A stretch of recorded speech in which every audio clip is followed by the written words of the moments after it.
We got hit with the surprise with Brandin Cooks, and to me, he seemed like he was all smiles down there in that locker room. But what's the temperature in the building?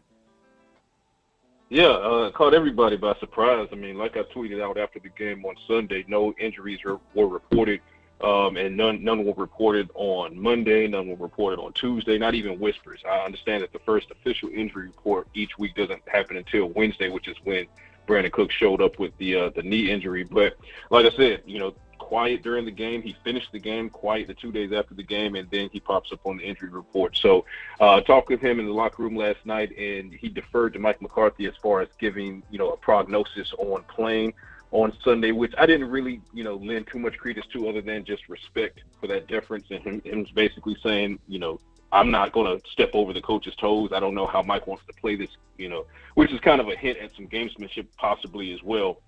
But he said, quote unquote, I feel good. And he did, again, he finished the game. So my biggest thing is I want to see yesterday being a walkthrough, I want to see what today's practice report looks like, meaning that it's going to be a full practice. So I want to see what it looks like for Cooks, Donovan, and Tyler Smith as well. So right now, kind of a wait and see, but based upon what Cooks said yesterday in the locker room, I don't have a lot of concern about it. But again, we'll see what today brings. Today's a big day. It's also a big day for Donovan and Tyler. They sat this past weekend, but again, you being around that locker room, probably talking to those guys off camera. What's your feeling on their status for Sunday?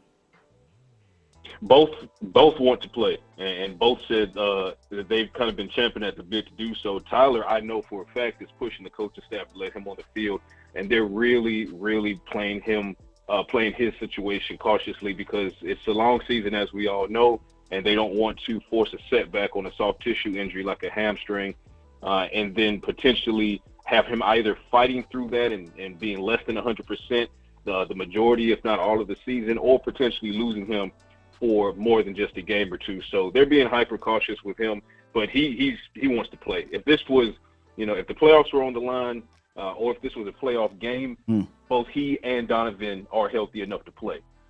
Is my understanding of it, having conversations with the players and some other people around the building. And again, when it comes to Donovan, Mike said yesterday, McCarthy, that Donovan was a little bit ahead of Tyler Smith. Obviously, Donovan suffered the calf strain first week of training camp, but Mike McCarthy said Donovan had a quote-unquote big workout on yesterday, and I'm told that workout went extremely well. I'm told Donovan was moving full speed, running, the defensive routes. His cuts looked good and everything. So, I mean, it goes to what Jerry Jones said on Tuesday to 105.3 FM The Fan, that both of those guys were on the cusp of playing against the Giants. Well, if it continues to, trend forward, then they have that much better of a chance of taking the field against the New York Jets. That is the Injury Spotlight presented by OSMI. OSMI provides arthroscopic and robotic-assisted orthopedic surgery, foot and ankle surgery, sports medicine, physical therapy, and a ton more.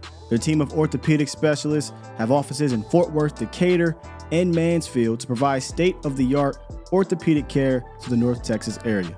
When it comes to medical care, you and your loved ones deserve the best possible experience. So schedule your hassle-free appointment today at osmifw.com.